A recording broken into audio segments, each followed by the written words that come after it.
Bom dia, amigos. Estamos iniciando mais um culto matinal dominical. Hoje, nesse domingo, 24 de julho de 2022. Que a graça, a misericórdia, o amor de Jesus estejam conosco nesse momento e permaneçam conosco todo esse domingo e toda essa semana. Que Deus nos abençoe, nos fortaleça e nos livre de todo mal. Eu vou iniciar lendo um pouquinho do ensinamento de Jesus, que está em Lucas capítulo 6, a partir do versículo 27. Será que nós conhecemos mesmo Jesus? Para conhecermos Jesus, nós temos que ler os evangelhos e ler os seus ensinamentos e praticá-los. Lucas 6, a partir do 27. Digo-vos, porém, a vós outros que me ouvis, amai os vossos inimigos. Fazei o bem aos que vos odeiam, bendizei aos que vos maldizem, orai pelos que vos caluniam. Ao que te bate numa face, oferece-lhe também a outra.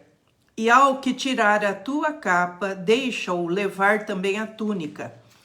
Dá a todo o que te pede, e se alguém levar o que é teu, não entres em demanda. Como quereis que os homens vos façam, assim fazei-o vós também a eles. Se amais os que vos amam, qual é a vossa recompensa? Porque até os pecadores amam aos que o amam. Se fizerdes o bem aos que vos fazem o bem, qual a vossa recompensa? Até os pecadores fazem isso. E se emprestais àqueles de quem esperais receber, qual é a vossa recompensa? Também os pecadores emprestam aos pecadores para receberem outro tanto. Amai, porém, os vossos inimigos, fazei o bem e emprestai sem esperar nenhuma paga. Será grande o vosso galardão e sereis filhos do Altíssimo, pois ele é benigno até para com os ingratos e maus. Sede misericordiosos, como também é misericordioso o vosso Pai.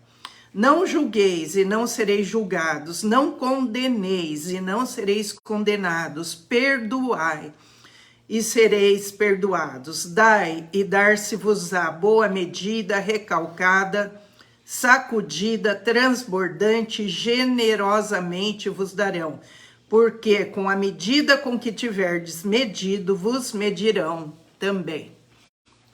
Será que é esse evangelho de Jesus que nós estamos vivendo? Ou é o evangelho que está sendo pregado hoje em dia? Vamos estar pensando nisso e lendo mais os evangelhos para firmarmos na nossa mente, na nossa consciência, quem verdadeiramente é Jesus e o que ele nos ensinou. Eu vou cantar uma música, desculpem, mas eu acho importante cantar, mesmo sem instrumentos, mas eu vou estar cantando. Conheço um coração tão manso, humilde e sereno, que louvo o Pai por revelar seu nome aos pequenos, que tem o dom de amar, que sabe perdoar e deu a vida para nos salvar. Jesus, manda teu Espírito para transformar meu coração. Jesus, manda teu Espírito para transformar meu coração. Às vezes no meu peito bate um coração de pedra, magoado, frio, sem vida, aqui dentro ele me aperta. Não quer saber de amar, nem sabe perdoar. Quer tudo e não sabe partilhar. Jesus, manda teu Espírito para transformar meu coração. Jesus, manda teu Espírito para transformar meu coração. Lava, purifica e restaura-me de novo. Serás o nosso Deus e nós seremos o teu povo. Derrama sobre nós a água do amor, Espírito de Deus, nosso Senhor. Jesus, manda teu Espírito para transformar meu coração. Jesus, manda teu Espírito para transformar meu coração. Senhor nosso Deus, nosso Pai, santificado seja o teu nome, Senhor. Que como teus filhos que declaramos crer em Jesus e ser adotados como filhos teus, Senhor, que nós possamos honrar esse nome que recebemos de filhos de Deus, vivendo de conformidade com o teu evangelho, com os teus ensinamentos, Senhor, e que não venhamos a nos corromper com o mundo, Senhor, com tudo que está sendo divulgado, Senhor, que sejamos abençoados, fortalecidos na fé e cheios do amor que perdoa, que não maldiz, mas que abençoa. Tem misericórdia de todos nós cristãos aqui no Brasil e em toda a face da terra.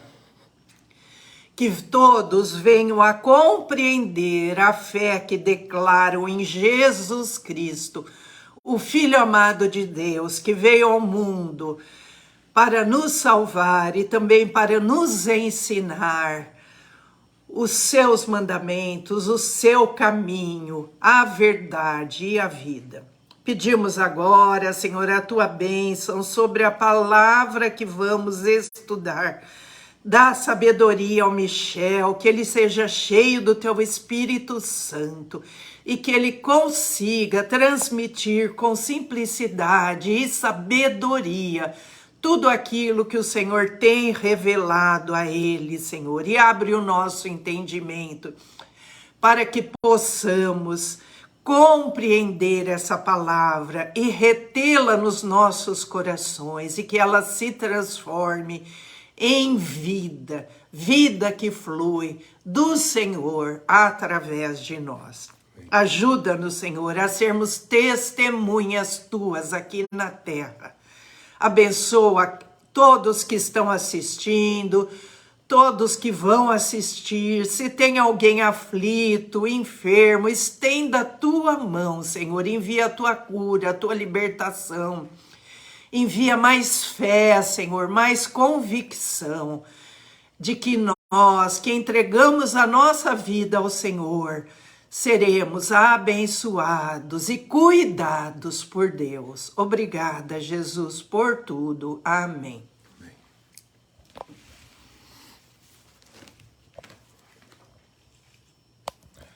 Bom dia, irmãos, bom dia, irmãs. A graça e a paz de Cristo sejam todos os irmãos, todas as irmãs.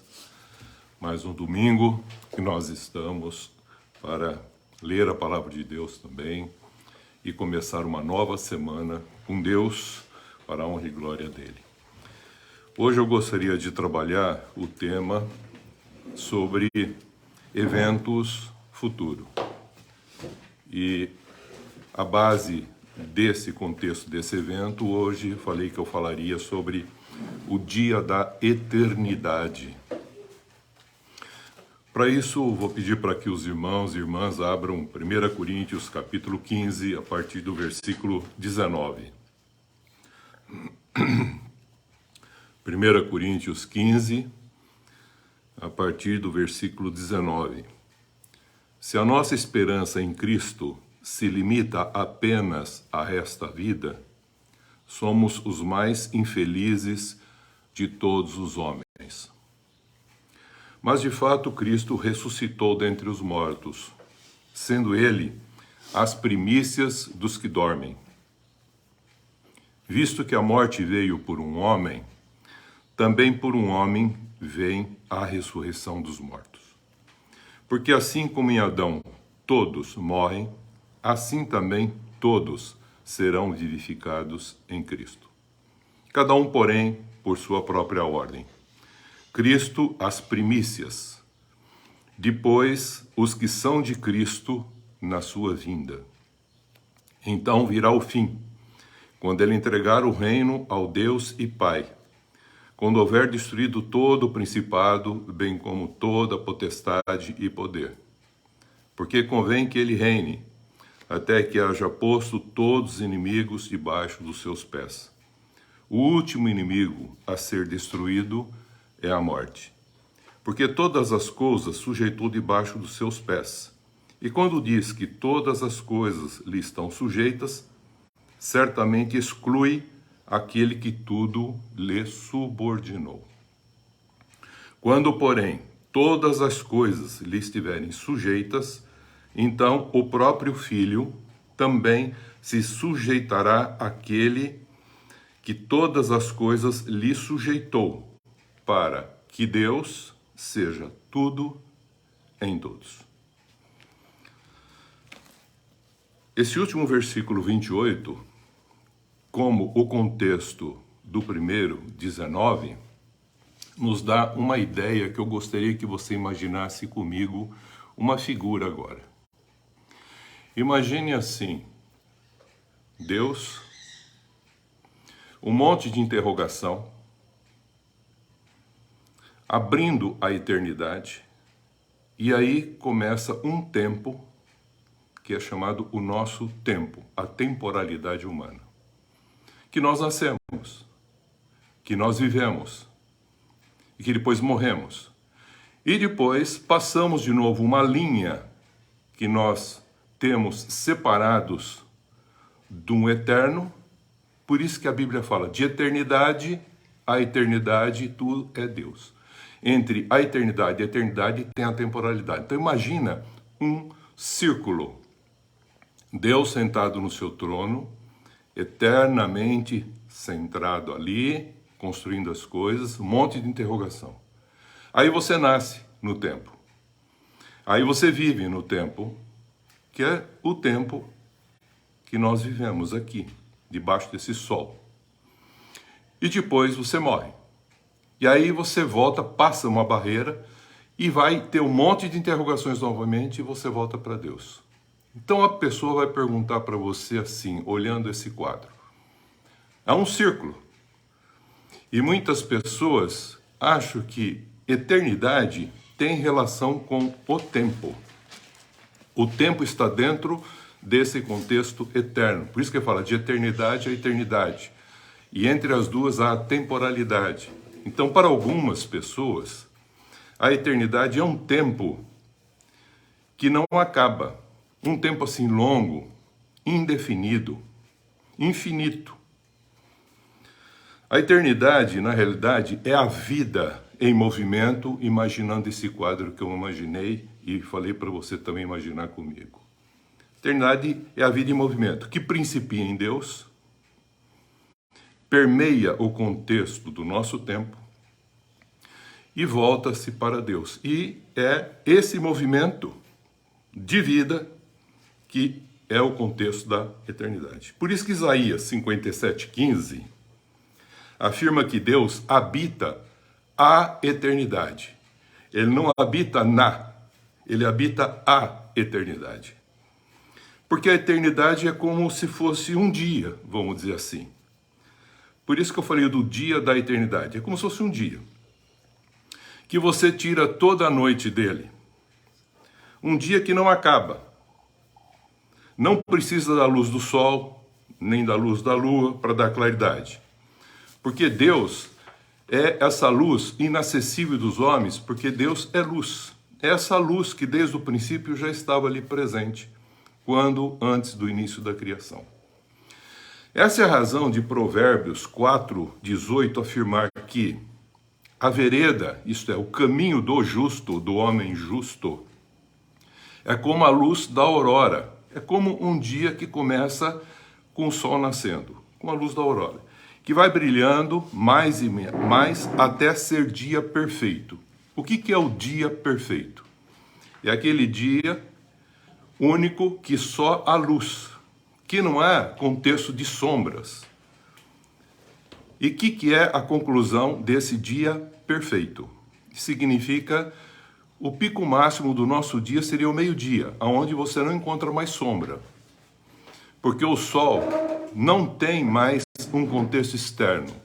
O sol é o contexto interno. Há uma luz interior em que não há mais contexto de sombra, nem externa e nem interna. Assim, o dia da eternidade, como nós lemos aqui, é quando Deus será tudo em todos. Vamos entender isso. 1 Coríntios 15:28 fala a respeito.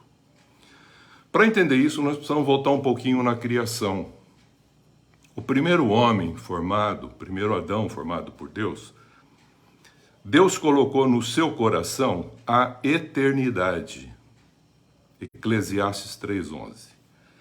Sem que este homem possa descobrir a obra que Deus fez desde o princípio até o fim. E Deus mesmo se revela como o princípio e o fim, como sendo a essência de tudo que está relacionado a esse princípio e fim. Aquilo que eu mandei você imaginar no princípio.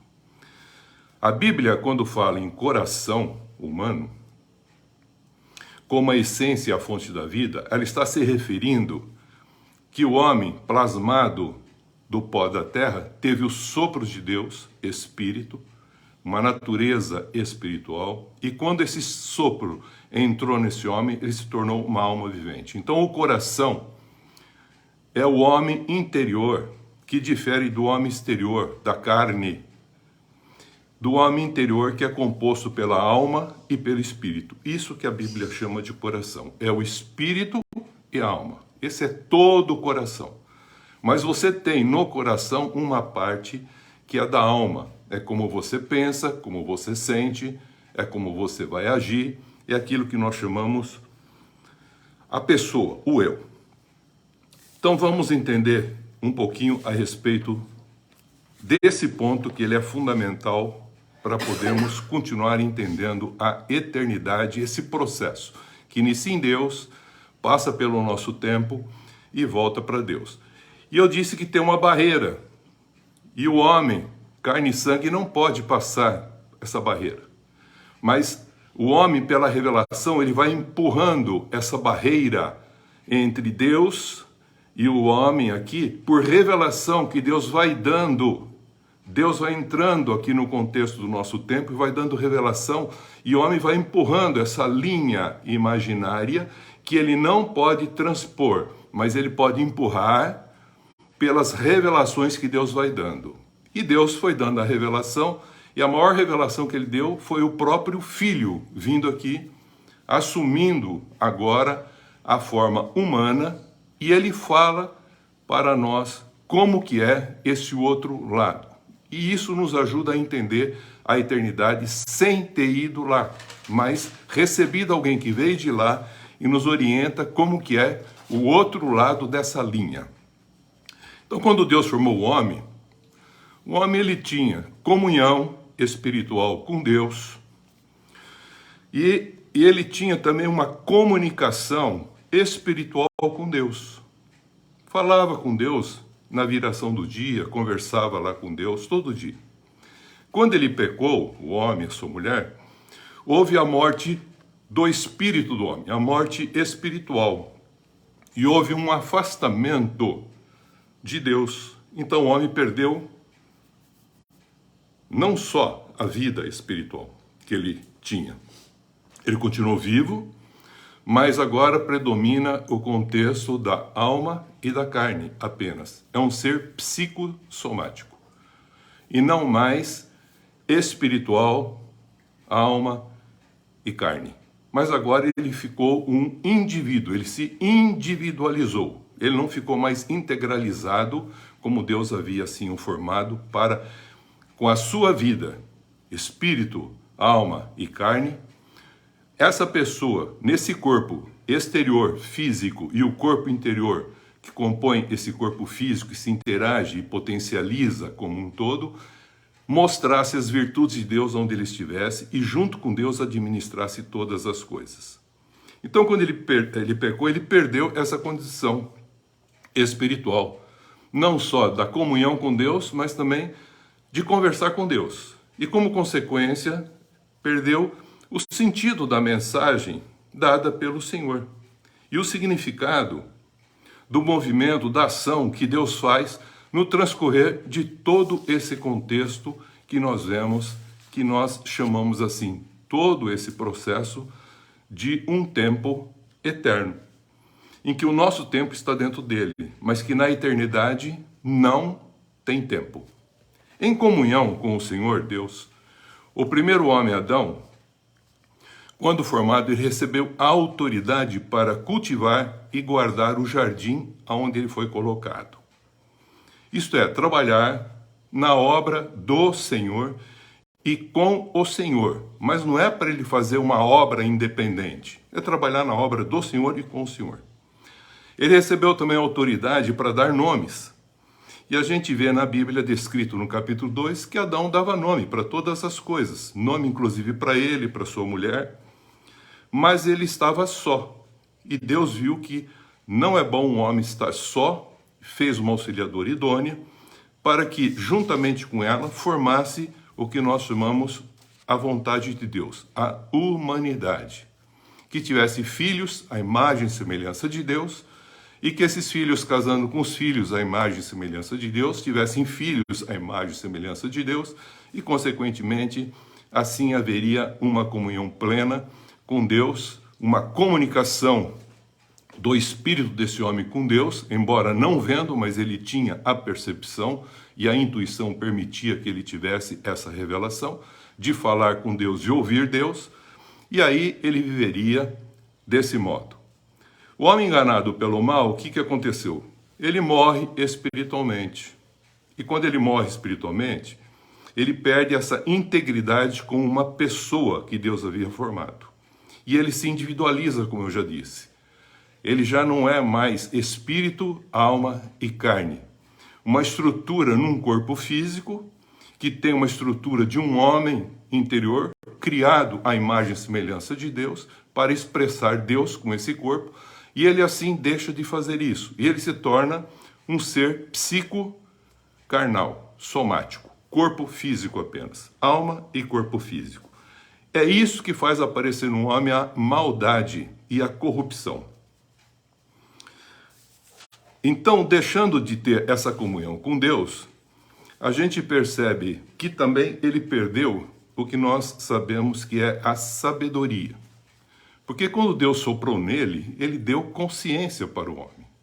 O homem, diferente de todos os animais, não receberam um sopro divino. O homem recebeu esse sopro divino. E ele agora, ele já não tem mais uma sabedoria que provém do alto, porque ele deixou de ter comunhão com Deus. E quem não tem comunhão com Deus, não tem comunicação com Deus e, consequentemente, desconhece. E quanto mais demora, mais acaba desconhecendo Deus. E é por isso que Deus pede para que o homem volte a conhecê-lo e prossiga conhecendo ele. Para empurrar essa linha que eu falei, imaginária que separa o homem de Deus. Tiago 3,15 diz o seguinte: a sabedoria desse homem psicossomático apenas, morto espiritualmente, mas vivo, sem o Espírito de Deus, ele diz que ele se torna uma sabedoria animal, terrena e demoníaca. Então ele já não faz mais a conformidade da vontade de Deus. E começa a expressar agora a sua vontade em função das suas carências, em função da concupiscência da carne, da concupiscência dos seus olhos e principalmente da soberba da vida. E aí ele perde essa sua característica que Deus havia formado de uma forma íntegra: espírito, alma e carne, corpo físico.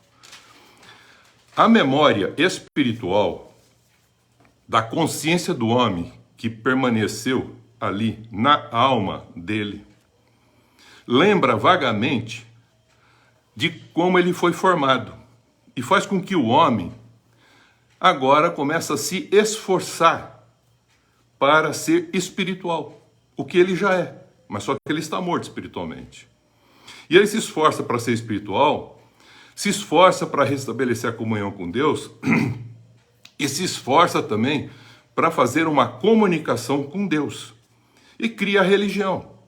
E enreda pelo caminho, principalmente, de tudo aquilo que se fala das obras da carne. E entre elas tem uma coisa chamada a idolatria. A idolatria não é um problema espiritual. A idolatria é uma das obras da carne, que diz lá em Gálatas 5:20. Lá ele diz que uma das obras da carne é a idolatria. O homem passa a ter uma consciência, depois da queda, uma consciência de si. Então, até hoje, todos homens dizem eu. Nenhum animal formado teve o sopro de Deus, ele não fala eu, mas o homem diz eu. Mas ele não só teve uma consciência de si. Com o pecado, gerou uma consciência para si. Ele fala mim, é para mim. Então ele se torna o centro de todas as coisas. E tem uma consciência do outro, mas a consciência do outro não é nós. A consciência do outro é o outro e eu sou eu. E ele continua eu, mim, o outro. E a partir daí, ele não tem mais a consciência de Deus, que é nós, que é aquilo que Jesus, na sua oração sacerdotal, pediu para que houvesse a unidade, a humanos em unidade, a humanidade. Por não andar em comunhão com Deus, gerando filhos à sua imagem e semelhança, tendo essa natureza apenas psíquica, leva o homem a andar de forma totalmente errante, sem direção na sua vida, sem sentido. Por isso que os filósofos da época, a pergunta que eles mais faziam eram: quem é você? Quem eu sou? De onde eu vim? O que eu estou fazendo aqui? Por que eu estou aqui? Para onde eu vou depois que morrer? Essa era uma pergunta que os filósofos já faziam. Muitos hoje ainda estão fazendo para si mesmo e para outros. E Jesus respondeu a essa pergunta. Jesus entrou no nosso tempo para nos mostrar algumas coisas e ele disse: eu vim do Pai, estou aqui fazendo a vontade do Pai e vou voltar depois que morrer para o Pai. Então ele fez a resposta de uma maneira clara, sem deixar dúvida nenhuma para os seus discípulos. Então ele começou a mostrar uma realidade transcendente para o homem que estava vivendo um tempo que é o tempo nosso, que é chamado cronológico. Então ele começa a revelar coisas maiores a respeito da vida eterna e também vem nos ensinar um caminho para voltar para o Pai das luzes, naquele lugar onde tem uma luz inacessível, que não precisa do sol, da lua ou até mesmo das estrelas. Jesus também veio tirar os sofismas que foram colocados na cabeça dos homens e destruir as fortalezas com o Espírito Santo, fortalezas nos pensamentos, nas mentes, que impede do homem viver e servir a Deus em espírito e em verdade. Veio ressuscitar o espírito do homem que estava morto. Estava morto e a sua morte espiritual impedia dele ter essa condição mais plena de vida aqui e vida eterna depois. Então ele veio trazer isso.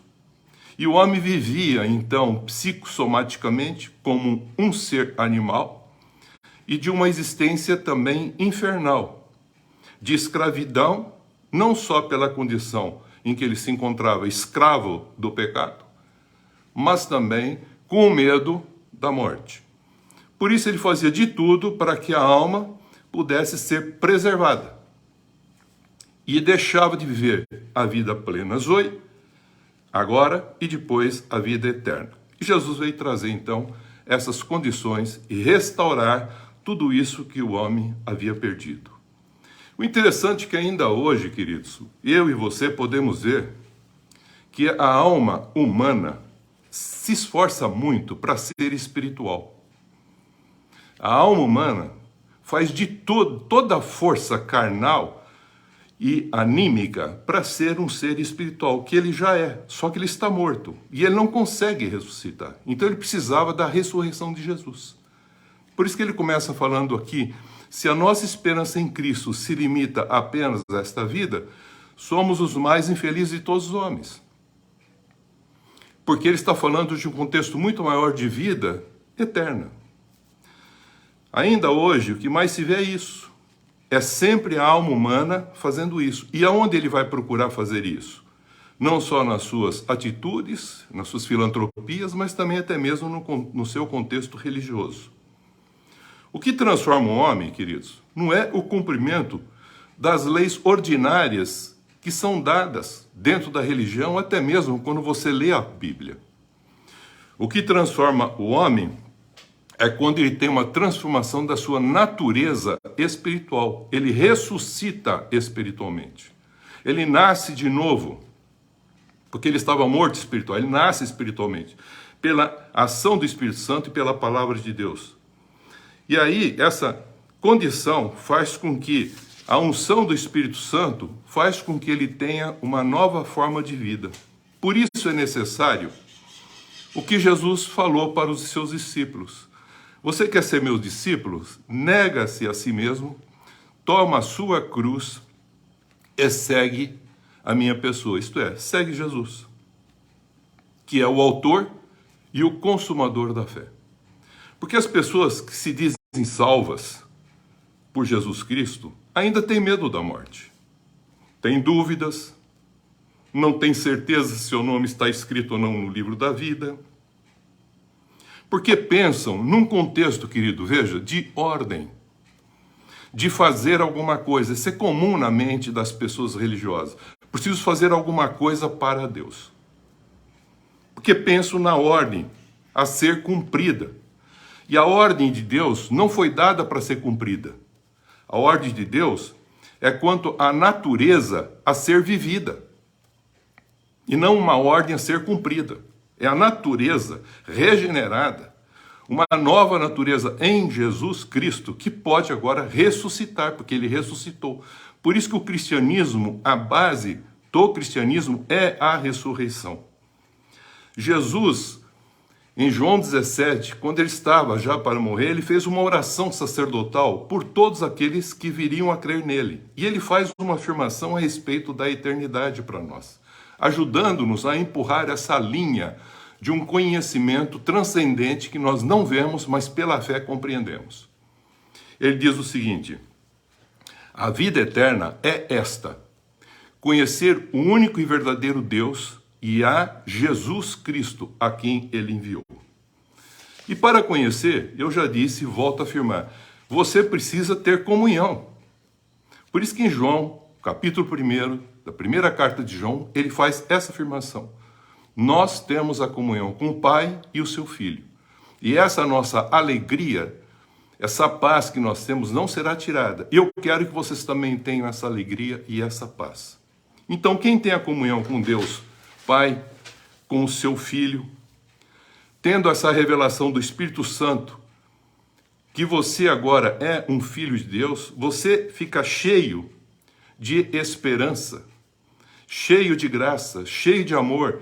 Você sente bondade e gratidão por tudo que você recebeu. e você deixa de praticar aquilo que é a maldade. E passa a expressar a vida que você recebeu, que agora é plena, zoe, não mais é psique, mas também a vida eterna. Então você se torna agora um homem integralizado de espírito, alma e corpo, quando você aceita Jesus e ressuscita para essa nova vida.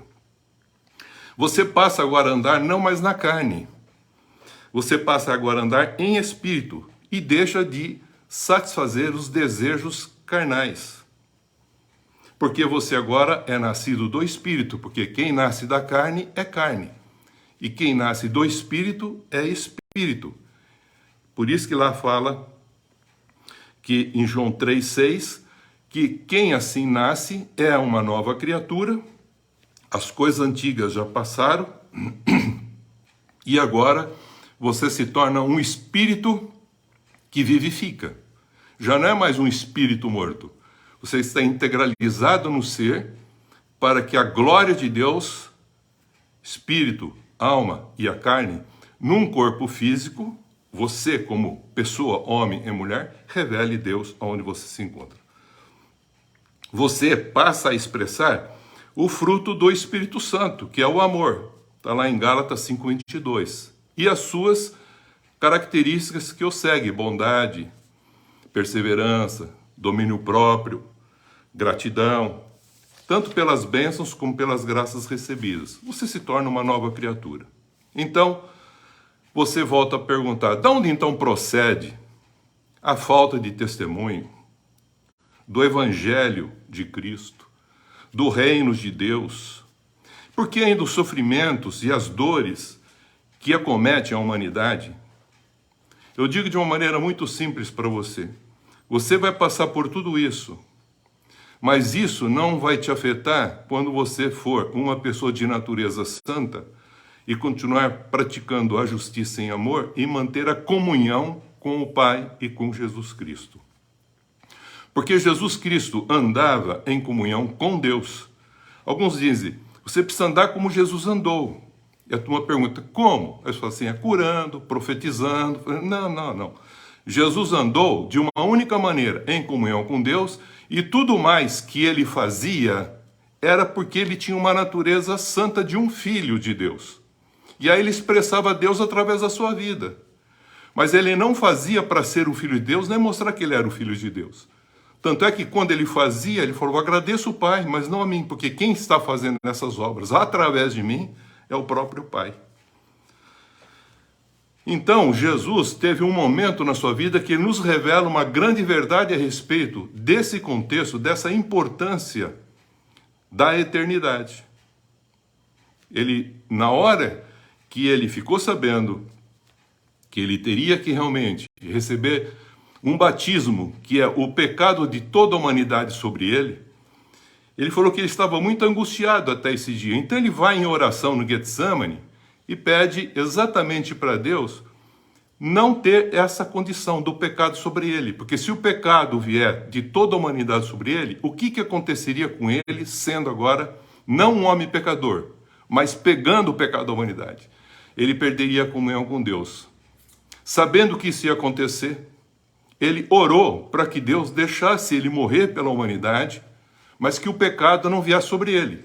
E nessa conversa da oração com Deus, ele disse, seja feita a tua vontade. E ele entendeu que se o pecado não viesse sobre ele, e ele perdesse por alguns minutos na cruz a comunhão com Deus, foi o que aconteceu, ele se angustiou lá no Getsemane a ponto de suar sangue. Porque ele vivia plenamente essa comunhão com Deus. E tudo que acontecia através dele é por causa dessa comunhão e da unção do Espírito Santo que estava sobre ele. Sobre mim está o Espírito Santo para evangelizar os pobres, libertar os cativos, dar vista aos cegos, e tirar e libertar as pessoas da opressão e fazer com que elas vivam o ano aceitável do Senhor. Então, quem vive esse contexto da comunhão não tem medo, não tem mais vergonha e também não tem mais culpa para jogar em ninguém. Assume tudo o que for necessário, indo para a cruz para poder revelar através da sua vida Cristo.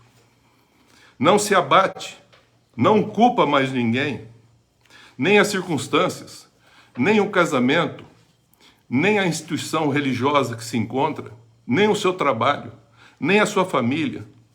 Não culpa mais ninguém, nem as finanças, porque se torna um filho de Deus, herdeiro de Deus, herdeiro das promessas de Deus, promessas eternas de Deus, a eternidade, e é um co-herdeiro com Cristo.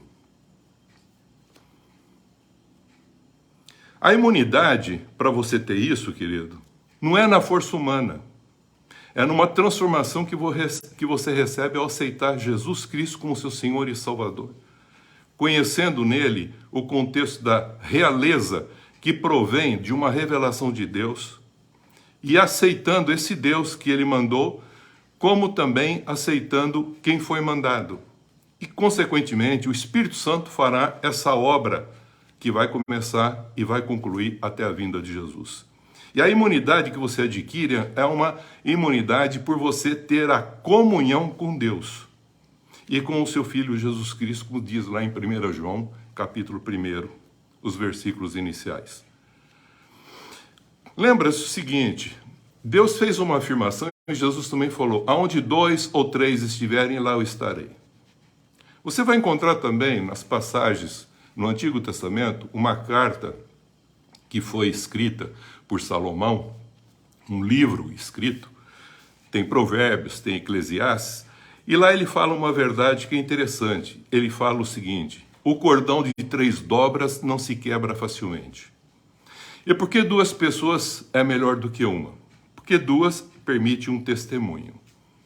E nós sabemos que o mal nunca afeta 2 pessoas santas.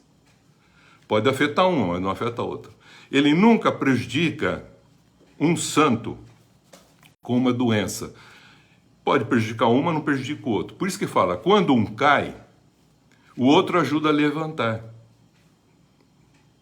Quando um fica doente, outro ajuda a curar, cuidar.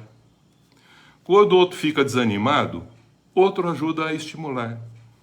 Porque Deus disse que onde 2 ou 3, por que 2? Porque você sozinho não é bom, porque lá no princípio Deus disse, não é bom que o homem esteja só.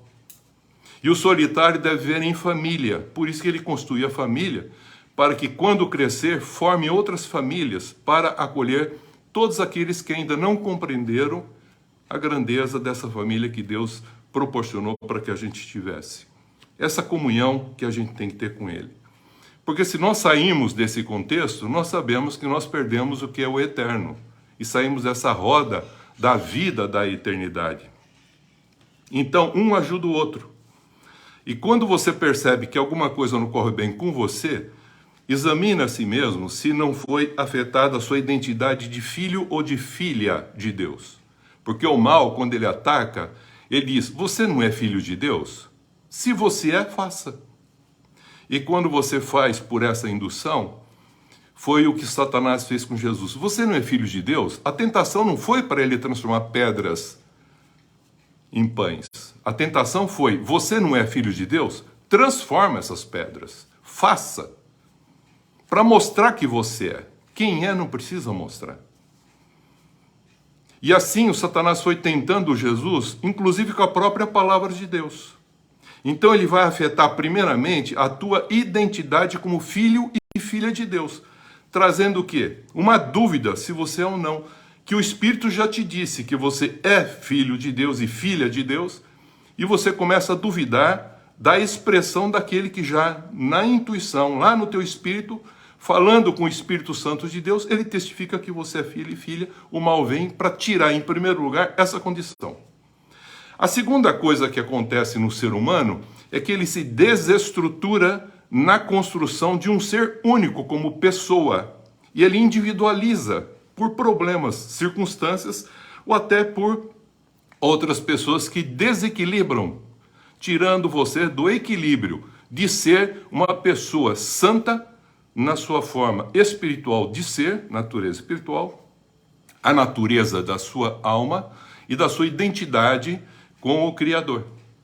tirando essas condições, essa linha que tudo aponta para santo, santo, santo, ele tira isso, tira a glória e você se submete, perdendo a integridade de ser pessoa, e você acaba caindo num contexto que é também uma forma de tentação, e essa tentação não vem do mal. Essa tentação acaba acontecendo dentro de você mesmo, porque diz Tiago que as pessoas são tentadas pela própria cobiça que está dentro de cada um de nós. Então, o que acabou aparecendo mais aí? Foi com que a sua alma agora está reivindicando o que a carne deseja. Concupiscência da carne, concupiscência dos olhos e a soberba da vida. E esqueceu de ouvir o que o Espírito Santo está falando para você. Então a eternidade, queridos, é a certeza e a convicção de um princípio, como eu disse, e um fim, que passa por um tempo, que é um propósito de Deus, que tudo tem seu tempo e seu propósito, em que ele colocou até mesmo a eternidade no coração do homem. Por isso que o que é essa eternidade e o que é esse tempo? Esse tempo que nós vemos chama-se hoje. Não é nem o ontem e nem o amanhã. É o hoje, é o tempo presente. No hoje de Deus, que é esse tempo que está dentro dessa eternidade, você pode se conectar com a eternidade expressando condições de amor, amizade, bondade, alegria, justiça e assim por diante. Então, a eternidade é como se fosse, imagina assim, um rio. Esse rio, você vê ele correndo e você sabe que ele vai terminar num lugar chamado mar. E nós sabemos que por onde passa o rio, sempre há nutrientes e condições para que haja vida. Mas acontece uma parte que você não vê, que essa água que passou por você hoje, nesse tempo seu hoje, ela evapora e volta de novo a chover de uma outra maneira, a abençoar de uma outra maneira, para que esse rio continue sempre circulando. E Deus é assim. Ele vai renovando a cada manhã a sua misericórdia e esse rio vai circulando. Mas como nós não temos a compreensão clara da eternidade como um todo, nós temos ela como um ponto final, e ela tem não só o ponto final, mas ela tem uma essência de um movimento de vida que Deus dá. Quando você bebe de uma água desse rio, você pega e bebe, você está bebendo a água de um rio que está correndo. Aí você espera correr um pouco a água, você bebe de novo. É a mesma água. Aí você espera 2 dias e bebe de novo. É a mesma água. Essa água que você não vê, que vai evaporar, que vai voltar, que vai filtrar, que vai voltar para a nascente, que vai continuar gerando esse rio, que vai mantendo esse rio. E rio, que é o rio de Deus, que sai do trono de Deus do Cordeiro, é assim que mantém a vida dentro desse nosso tempo. E muitas vezes, nesse nosso tempo, você nasce num tempo qualquer, nesse nosso tempo Cronos, e quando você bebe desse rio de Deus, você não está bebendo o Espírito apenas desse rio de Deus, você está bebendo o rio, querido. Você não está bebendo a água de um rio, você não está bebendo alguma coisa de Deus, não, você está bebendo o próprio Deus, você está bebendo o Espírito de Deus, o próprio Deus. Quando você toma a ceia, Jesus fez esse contexto e mostrou essa realidade. Ele pegou o pão e deu para os seus discípulos. E falou, comei todos vós, esse é meu corpo que é dado por vós. Esse pão que ele deu para os discípulos, se você pegar ele, é um pão físico. Se você não entender o significado dele, consciência e a fé desse significado, você na realidade você vai comer um pão físico. E muita gente está ainda comendo esse pão físico, sem entender e ter uma consciência a respeito do que é o significado desse pão dentro desse contexto da eternidade. Vou dar um exemplo para você entender. O mesmo pão, queridos, o mesmo pão que foi feito por Jesus, partido por Jesus e dado, um passarinho também come o pão, desfruta dessa comida. Mas ele nunca vai ter consciência, querido, consciência de Deus. Não vai ter consciência da eternidade. Não vai ter uma comunicação com o divino. Porque ele não foi formado pelo sopro divino. Ele não tem uma natureza espiritual e eterna que Cristo veio trazer para nós. Por isso, alguns estão desfrutando das bênçãos de Jesus, mas não têm consciência da sua vida plena e eterna que está em Cristo Jesus. Então, tem gente que está com Jesus, mas não em Jesus. Com Jesus Cristo, a nossa comunhão é de natureza espiritual e não de ordem. Tem muita gente vivendo ainda o cristianismo num contexto de ordem. Muitos vivem a relação de Jesus Cristo por necessidade. E também são infelizes. Veja o que ele diz.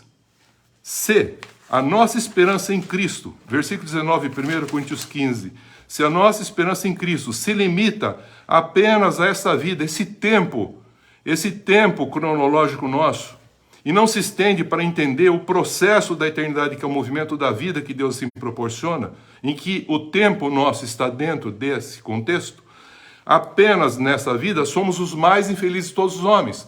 Porque as pessoas acham que comer, beber e morrer é o suficiente, porque nasceram, morreram e acabou.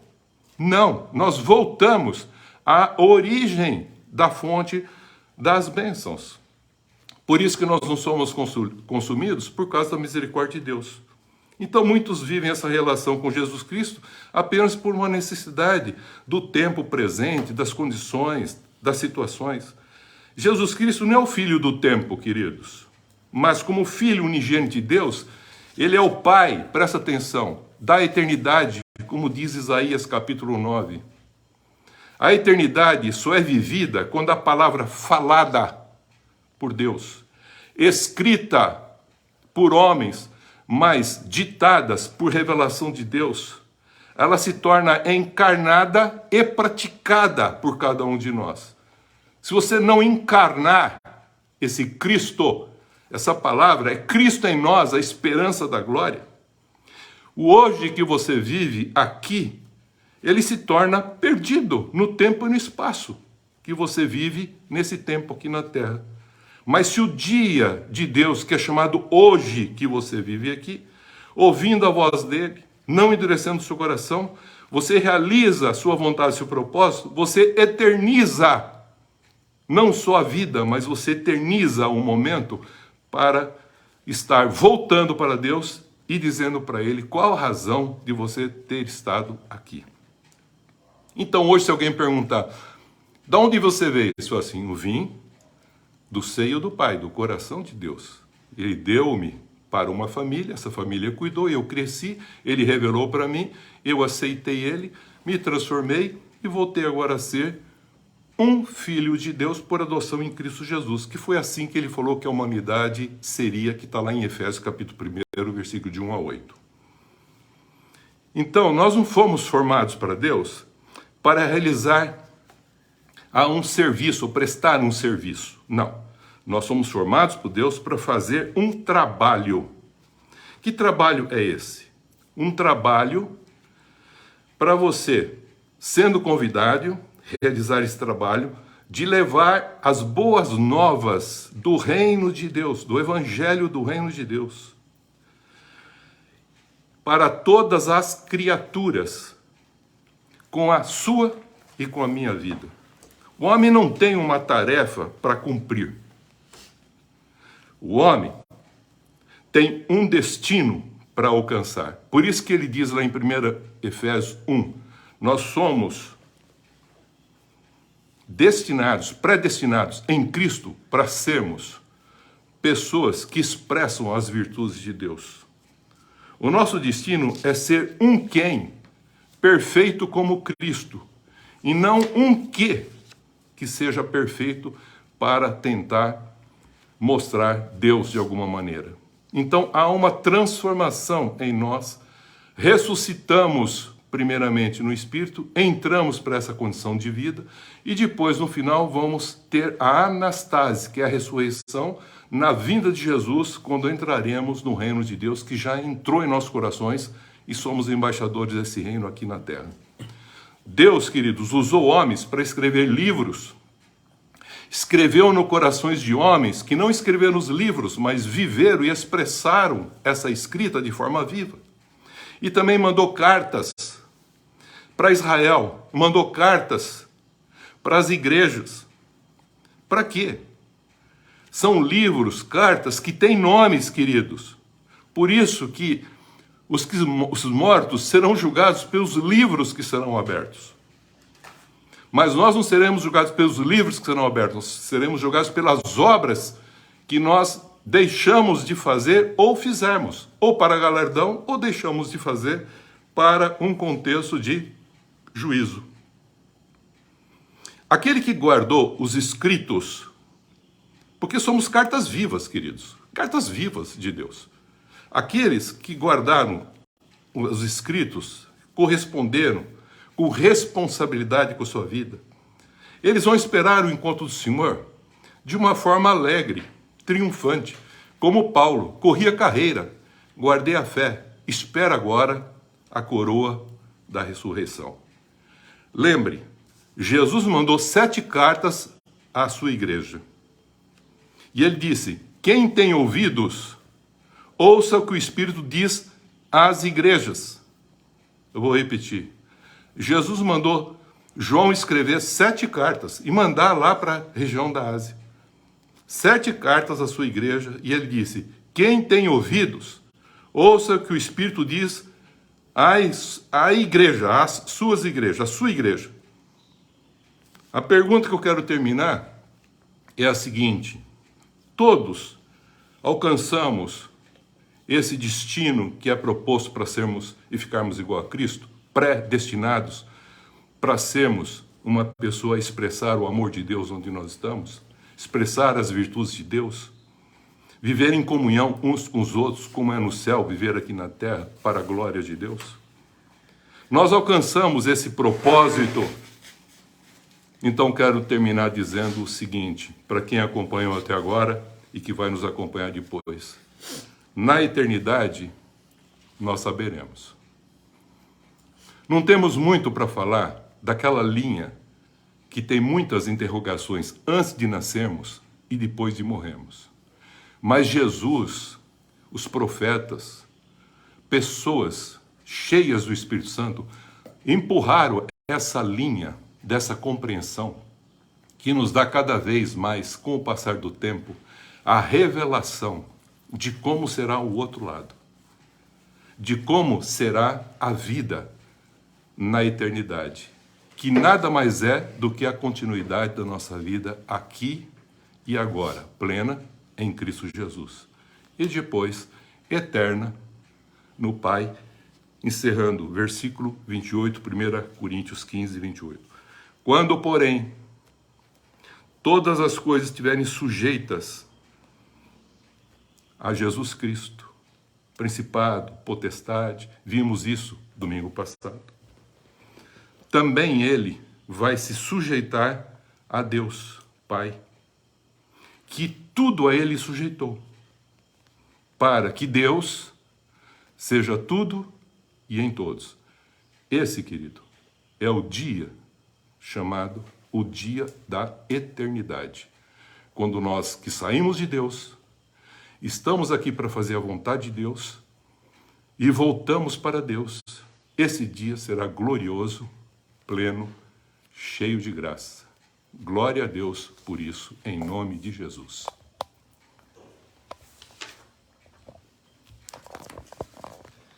Amém.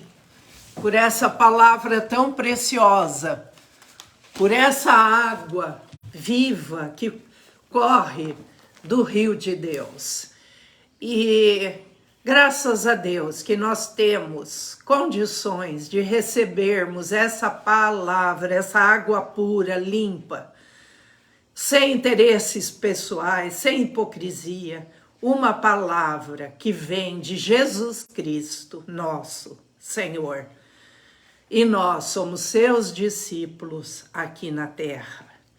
Que Deus abençoe a cada um de vocês que participou, a todos que irão participar e que sejam alimentados por esta palavra, sejam cheios do Espírito Santo de Deus e que se tornem fontes a jorrar para a vida eterna. Amém. Vamos orar. Se você tem alguma necessidade, esteja orando comigo agora, esteja entregando tudo nas mãos do nosso Deus e Deus ouvirá a sua oração. Senhor nosso Deus, nosso Pai, muito obrigada, Senhor, por podermos a cada dia crescer na graça e no conhecimento do Senhor nosso Deus. E assim estarmos nos aproximando desse Deus maravilhoso, intocável, mas que nós podemos nos aproximar do entendimento e da comunhão com esse Deus através de Jesus Cristo, da Bíblia, dos profetas e dos seus ensinamentos. Ó Deus, se alguém necessita nesse momento de uma oração especial, estenda a tua mão, Senhor. Recebe essa oração dos teus filhos. Responde, Senhor. Dá certeza de que o Senhor está ouvindo a oração de cada um e que todos nós sejamos sacerdotes de Deus, de Cristo, aqui na terra. Recebe, Senhor, cada vida, recebe a nossa vida, recebe a nossa gratidão por tudo, Senhor, porque o Senhor é um Deus maravilhoso que cuida de nós. Obrigada, Senhor, por essa manhã de domingo, em nome de Jesus. Amém. Amém. Amém. Nós iniciamos esta semana. Nós iniciamos a semana. E tomamos posse. Tomamos posse. Para nossas vidas. Para as nossas vidas. Para nossas famílias. Para as nossas famílias. Para nossos trabalhos. Para os nossos trabalhos. De uma semana de bênçãos. De uma semana de bênçãos. Uma semana de vitórias. Uma semana de vitória. Sempre confiantes nas promessas de Deus. Sempre confiantes nas promessas de Deus. E rejeitamos toda obra maligna contra nós. E rejeitamos toda obra maligna contra nós. E que não sejamos usados pelo mal. E que não sejamos usados pelo mal. Em nome do Pai. Em nome do Pai. Do Filho. Do Filho. E do Espírito Santo. Amém. Deus abençoe a todos. Amém.